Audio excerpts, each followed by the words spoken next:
Hey, what's happening? This is Snake Sabo, and you're watching Ego TV. Feed your ego.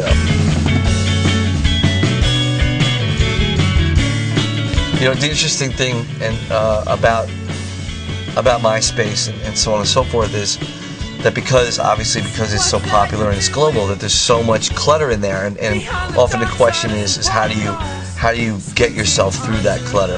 Update often and frequently. Be interactive with your fans all the time. Utilize your fans for street teams, but like internet street teams. You know, utilize these people who are buying into what you're doing to help spread the word. Help spread the word and get your top 24 should be all beautiful women.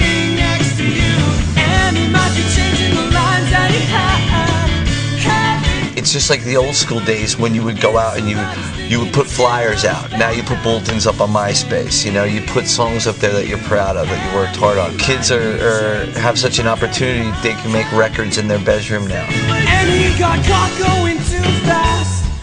Gotta go on the road, man. You gotta convince people one by one. You gotta earn it. The principle is the same as it was, 20 years ago, when it was all about going out and playing and touring and building a fan base. Well, you're basically doing the same thing, but within the confines of a web page with a community of over, 150 million people.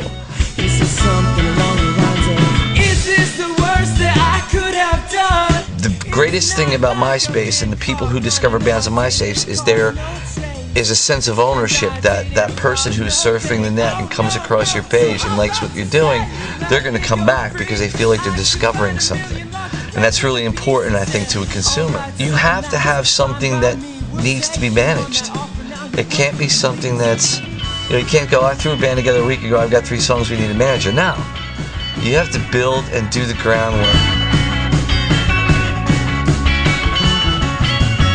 In a band situation, you may have 5 individual identities, that's awesome. But if you can make that cohesive into one, vision and one identity of a band, that's really the trick. You'll know what a manager does when you can't do what you need to do anymore.